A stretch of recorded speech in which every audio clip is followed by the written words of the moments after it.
fans, comic geeks, and all nerds in between. My name is Megan, and if you are living under a rock, then you do not know that the first and only trailer for X-Men 97 Season 2 released, and I got so many looks at my girl, Polaris, Lorna Dane, and I wanted to make an episode about her. I've done it before, and I feel like it was way too long, like 20 minutes long, so I thought I would make a more condensed one for you. So let's get into talking about one of my favorites, Polaris. Lorna Dane first showed up in X-Men number 49 in August of 1968 and was created by Arnold Drake and Don Heck, which every time I say that guy's name, I love it even more. Don Heck. Lorna Dane's life is basically what happens when the universe looks at someone and says, what if we gave this girl absolutely zero chill from birth? So, Lorna is a mutant, and surprise, it's a girl. She's the secret daughter of Magneto, aka Marvel's favorite dramatic metal wizard. Her mom, Susanna, had an affair with him while married to a guy named Arnold. Naturally, Arnold found out in the worst possible setting, while flying a plane with baby Lorna on board. Because apparently family therapy was unavailable, and they did not know their beautiful bouncing baby was a mutant. The argument got so intense that infant Lorna basically had the mutant equivalent of a toddler meltdown, which I think about a whole lot because of The Incredibles and Baby Jack Jack, and suddenly my kids look like absolute angels. Anyways, instead of crying and throwing mashed peas like some kids tend to do, she unleashed a giant magnetic pulse that exploded the plane, killing both of her parents and permanently turning her hair green. Talk about a rough baby announcement.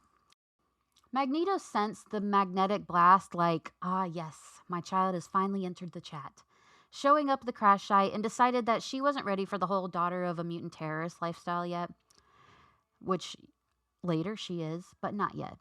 So he had Mastermind wipe and rewrite her memories. Lorna grew up believing her parents simply died in a tragic plane accident and was raised by her uncle and aunt thinking they were her real parents.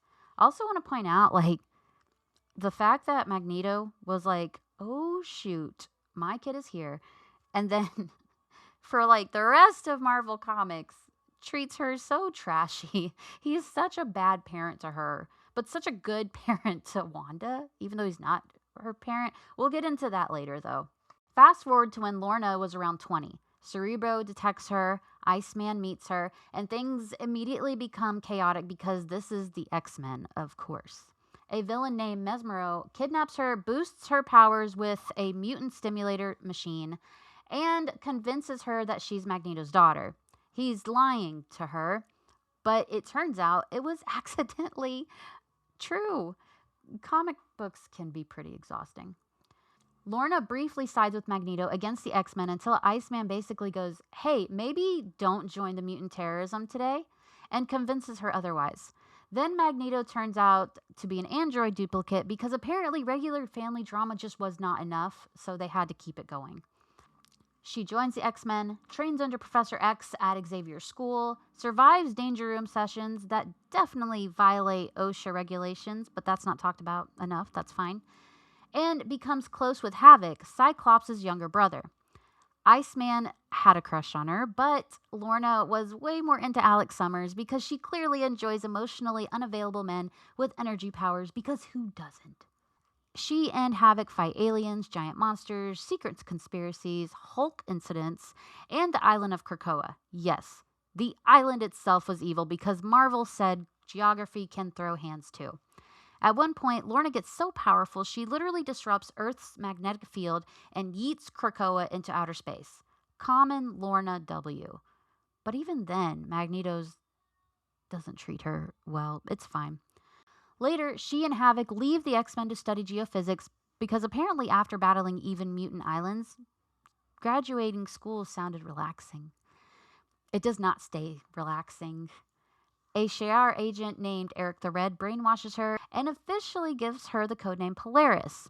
She and Havoc get mind-controlled into trying to assassinate Professor X at an airport, because apparently airports in comics are legally required to host at least one superhuman catastrophe per year.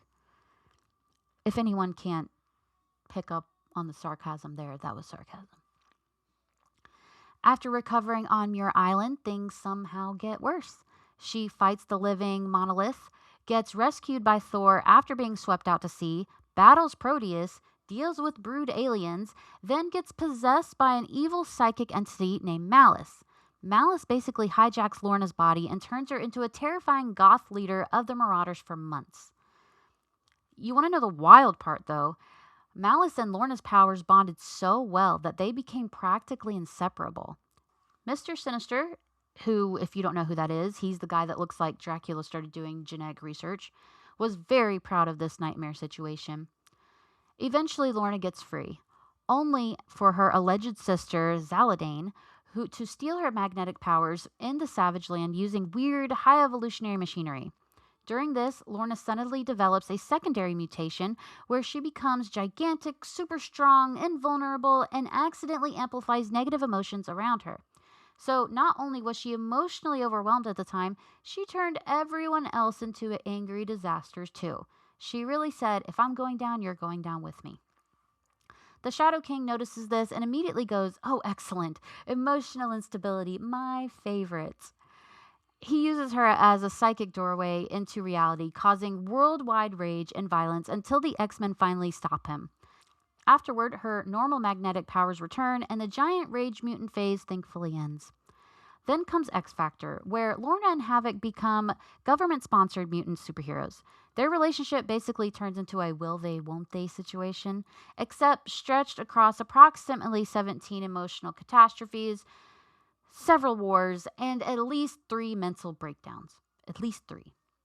Malice comes back, because who doesn't want Malice back, apparently? Mystique and Sabretooth join the team because the government apparently recruits entirely through bad decisions. Havoc goes undercover as a fake terrorist. Lorna forgives him, then watches him seemingly die in a time machine explosion. Naturally. Afterward, she learns that she's one of the 12 mutants supposedly destined to reshape the future. Apocalypse shows up because of course he does. Magneto temporarily channels her powers to fight him, proving once again that this family communicates almost exclusively through giant electromagnetic disasters. Lorna later helps Magneto rule Genosha, mostly because she believes she can help stabilize things and because she genuinely wants to learn more about her powers. During this time, she finally runs DNA tests and confirms the truth. Yep, Magneto is definitely her dad. Unfortunately, literally right after this emotional revelation, Cassandra Nova sends Sentinels to Genosha and wipes out millions of mutants. Lorna survives, but spends months nearly losing her mind trying to contain all of the electromagnetic energy left behind by the dead, which is honestly one of the darkest things Marvel ever casually threw into a comic. Like, that was something. Things spiral harder when Havoc suddenly returns alive. Lorna immediately proposes marriage. He says yes, and then he leaves her at the altar. So naturally she snaps, makes herself a Magneto-style helmet out of silverware, and tries to murk him, his nurse, and a child. To be very sure you understand the magnitude of the drama, the nurse in question was who Havoc left Lorna at the altar for. So, valid crash out, except the child, girl. Therapy exists in Marvel, but apparently nobody schedules appointments. Professor X digs through her mind and uncovers years of trauma, survivor's guilt, Magneto issues, Genosha PTSD, and approximately 6 lifetimes worth of emotional damage. After this, Lorna becomes way harsher, more militant, increasingly sympathetic to Magneto's worldview. Then House of M happens, and she loses her powers. But if we're being very honest, for Lorna Dane, losing her powers was somehow still not the worst week she's had in her life. Soon after, Apocalypse kidnaps her and turns her into Pestilence, one of his horsemen. She gets mind-wiped, infused with diseases, and nearly helps create a global plague before Wolverine and Havoc save her. Apocalypse also fuses weird celestial technology into her nervous system to restore her magnetic abilities because apparently regular trauma was just not enough anymore. Now she's cybernetically traumatized. Then she goes to space, because comic books. Lorna joins Havoc, Marvel Girl, and the Starjammers in a giant intergalactic war against Vulcan and the Shi'ar Empire.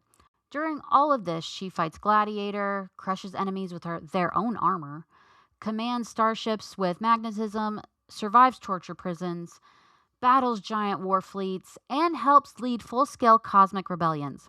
At one point, she gets so angry thinking Havoc died that she starts tearing apart Shi'ar warships like she's opening soda cans.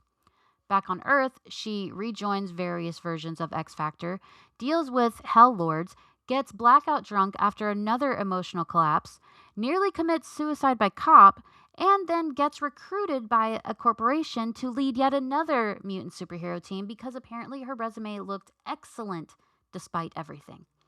At some point, Longshot finally reveals the truth about the plane crash from her infancy, that she accidentally caused it during the first mutant outburst.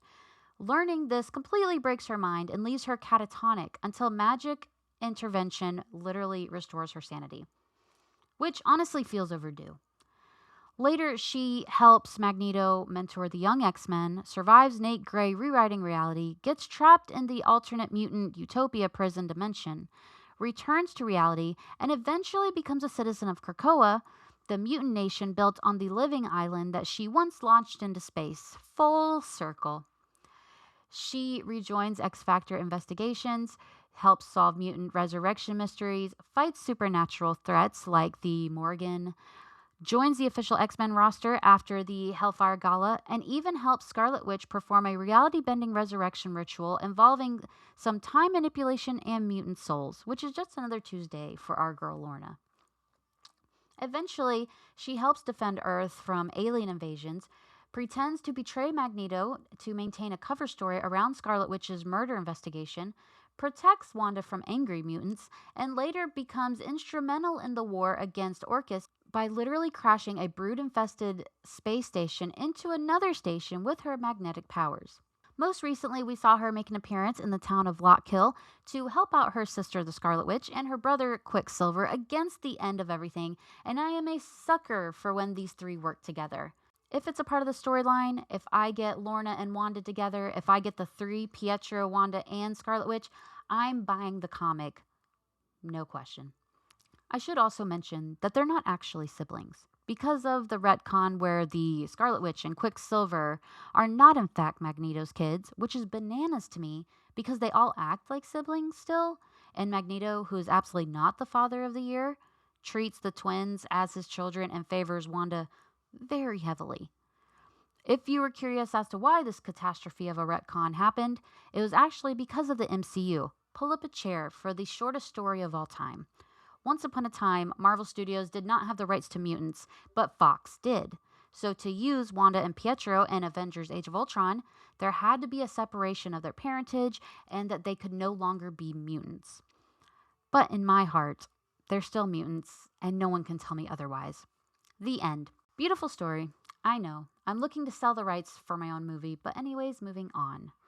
So in short, Polaris, my girl, Lorna Dane, is what happens when someone inherits Magneto's powers, none of his emotional coping mechanisms, and all of Marvel's available trauma. But all jokes aside, in all seriousness, Lorna Dane, aka Polaris, is someone of perseverance, someone who battles daily, whether it be with inner demons or outer demons, and still does the best she can to be the hero that we all need. So that is my girl, Lorna Dane. I love her so much. I want to see much more of her, and I'm very excited we're going to see her in X-Men 97 Season 2. To see my reaction to that video, you can just check my channel because it's literally right there. So, with that being said, I hope you enjoyed this episode. I hope you'll like and subscribe, and I hope you have a marvelous day.